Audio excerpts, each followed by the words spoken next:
प्रिय विद्यार्थियों, जैसा कि गोपाल कृष्ण गोखले के बारे में हम चिंतन कर रहे थे, अध्ययन कर रहे थे और उनके आर्थिक विचारों की बात कर रहे थे, उसमें उन्होंने कहा कि भारत की जो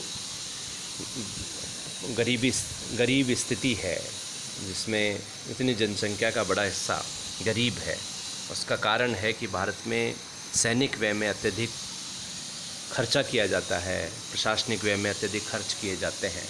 उससे भारत की स्थिति जो है वो बहुत कमज़ोर होती जा रही है।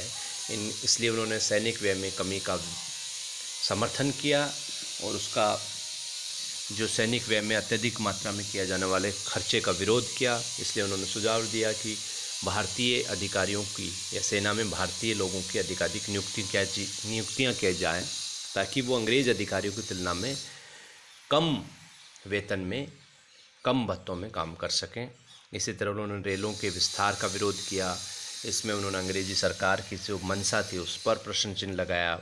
मुक्त व्यापार की नीति का विरोध किया। उनकी आशंका थी, उनका ये डर था, उनके शंका थी कि इससे भारतीय उद्योग जो है वो समाप्त हो जाएंगे, वो प्रतियोगिता में नहीं टिक पाएंगे।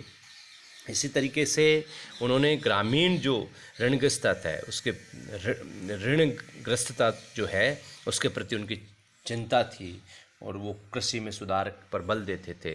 उन्होंने माना कि जो ग्रामीण क्षेत्र है वो अधिकांश लोग ऋण से ग्रसित हैं और ये बहुत चिंतनीय है। वो इस बात से अच्छे से जानते थे कृषकों और ग्रामीणों को अपनी कृषि संबंधी अन्य आवश्यकताओं को पूरा करने के लिए जो साहूकार हैं, जो महाजन हैं, उनसे ऋण लेना पड़ता है और कृषि भूमि अन्य साधनों को गिरवी रखकर ये उनको ऋण मिलता है। ये सारी जो स्थितियां हैं वो उनके जीवन के लिए भी बहुत नुकसान करती हैं। कई बार ऐसी स्थितियों से व्यक्ति जो है अत्यधिक ऋणग्रस्तता की स्थिति में बहुत उसके जीवन को भी नुकसान पहुंचाता है। ऐसी स्थिति का समाधान के लिए उन्होंने किसानों की जो भूमि को गिरवी रखने का जो अधिकार है, जो उससे जो लैंड छीन सकती है, इसलिए लैंड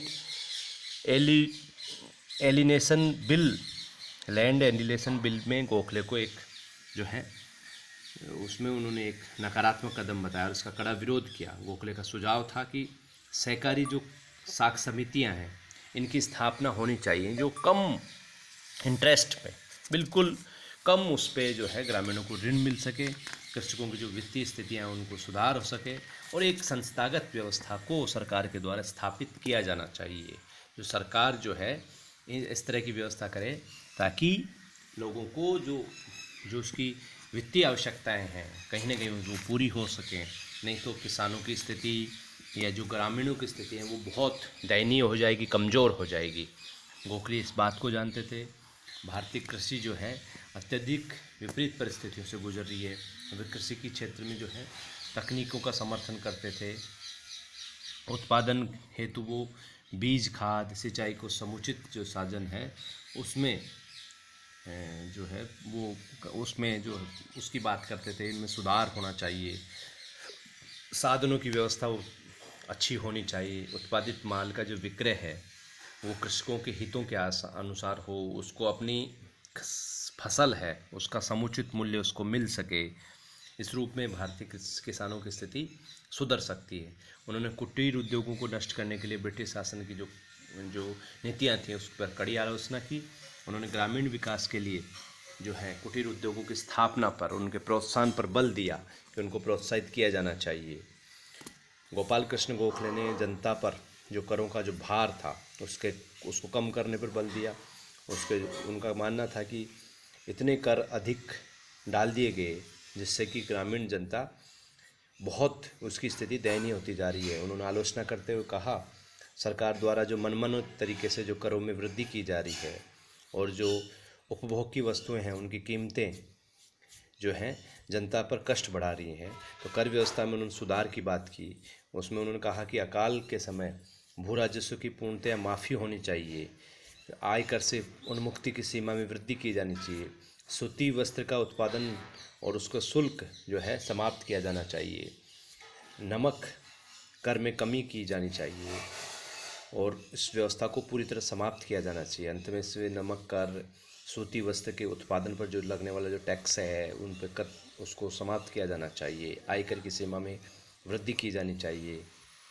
इसी प्रकार उन्होंने प्रशासनिक व्यय को भी सीमित रखने की बात की कि जो प्रशासनिक व्यय है उसका बड़ा हिस्सा जन कल्याणकारी योजनाओं पर, जन कल्याणकारी गतिविधियों पर खर्च किया जाना चाहिए। गोपाल कृष्ण गोखले ने अपने आर्थिक विचारों में औद्योगिक विकास पर बल दिया। उनका मानना था कि कृषि के साथ जब तक औद्योगिक विकास को बढ़ाया नहीं जाएगा तब तक भारतीय अर्थव्यवस्था जो है फल नहीं सकती, भारतीय अर्थव्यवस्था आगे बढ़ नहीं सकती। इसलिए उन्होंने उद्योगपतियों से भी अपील की, भारत में लगे जो उद्योग हैं उसमें श्रम है, अधिकाधिक कुशलता लाने का प्रयत्न किया जाना चाहिए, उत्पादन को बढ़ाया जाए, भारतीय माल के लिए विदेशों में मंडियाँ खोली जाएँ, उद्योग धंधों के लिए उपलब्ध जो स्रोत हैं उसका उस प्रकार उपयोग हो कि उनका पूरा पूरा लाभ उठाया जा सके। भारत का जो मध्यम वर्ग जो है उसमें शिक्षित व्यक्तियों को नियुक्तियों को प्रोत्साहित किया जाना चाहिए ताकि इससे बेरोजगारी में कमी आ सके। और जो औद्योगिकरण है उसके लिए समुचित जो है माहौल तैयार किया जाना चाहिए। इसमें सरकार का भी सहयोग रहे और भारतीय व्यापारी, भारतीय लोग इसमें मिलजुल कर काम करेंगे तो ऐसा आएगा कि भारतीय जो स्थिति है वो मजबूत हो सकती है। इसलिए उन्होंने औद्योगिक विकास पर बल दिया। उन्होंने वित्तीय विकेंद्रीकरण की बात की। गोपाल कृष्ण गोखले का मानना था लोगों के कल्याण कार्यों के लिए प्रांतीय सरकारों को जो है उसका जो अधिकांश भाग जो केंद्र सरकार ले लेती है वो एक गलत स्थिति है। उनको प्रांतीय सरकारों को एम्पावर्ड किया जाना चाहिए, ऐसी व्यवस्था किया जाना चाहिए कि उनके पास पर्याप्त वित्तीय साधन हों। प्रांतीय सरकारों को करों को लगाने की, हटाने की उनको छूट होनी चाहिए। और प्रांतीय बजट पर विचार विमर्श करने के लिए प्रांतीय बजट पर विचार करने के लिए जो प्रांतीय परिषद में जो निर्वाचित सदस्य हैं उनका बहुमत की बात उन्होंने कही कि वो इस बात पर विचार करेंगे किन टैक्सों को लगाया जाना चाहिए, क्या क्या सुधार आर्थिक व्यवस्था में हो सकते हैं। इस प्रकार के सुझाव उन्होंने आर्थिक व्यवस्था के अंतर्गत दिए। इसी तरह जो आर्थिक शोषण है उसके वो विरोधी थे और वो ब्रिटिश शासन द्वारा भारत के आर्थिक शोषण की भावना से किए जाने वाले सभी कार्यों के वो विरोधी थे। जब भारत में स्वर्ण मुद्रा का प्रचलन प्रारंभ किया था तो भारतीय मुद्रा को ब्रिटिश मुद्रा में परिवर्तन करने के उद्देश्य से एक स्वर्णमान कोष स्थापित किया गया। 1907 के बजट भाषण में गोखले ने इस कोष संचय का विरोध किया, इसका भारी विरोध उन्होंने किया। इस रूप में हम कह सकते हैं कि गोपाल कृष्ण गोखले जो है वो औद्योगिक व्यवस्था के साथ कृषिगत व्यवस्था को नवीन टेक्नोलॉजी के माध्यम से जोड़कर भारतीय आर्थिक व्यवस्था को मजबूत करना चाहते थे। क्योंकि गोपाल कृष्ण गोखले का मानना था कि रीढ़ है, अगर अर्थव्यवस्था मजबूत नहीं होगी तो भारत में गरीबी समाप्त नहीं हो सकती। इसलिए उन्होंने सैनिक व्यय में कमी, प्रशासनिक व्यय में कमी, रेलों के विस्तार का विरोध इसलिए नहीं किया क्योंकि इसके होने से भारत में संचार की व्यवस्थाएं सुदृढ़ हो रही है, लेकिन जो मंशा है अंग्रेज़ों की या अंग्रेजी सरकार की, वो ये मंशा ये है कि यहाँ से कच्चा माल बंदरगाहों तक पहुँचाना, इसलिए ये व्यवस्था की जा रही है, रेलों का विस्तार किया जा रहा है और उस कच्चे माल को फिर तैयार माल करके वापस इन्हीं गाँव और शहरों में पहुँचाना और उस पर अपना लाभ कमाना, मुनाफा कमाना। और भारतीय उद्योग इससे जो लघु कुटीर उद्योग थे, जो दस्तकार थे, जो छोटे जो काम करने वाले लोग थे, जो अपना स्वयं का प्रोडक्शन करते थे, उनको बहुत नुकसान पहुंच रहा है। इस व्यवस्था के वो विरोधी थे और इस सरकार की इस नीयत पर वो बार बार क्वेश्चन करते थे, सवाल उठाते थे। इसलिए उन्होंने रेलों के विस्तार का विरोध किया।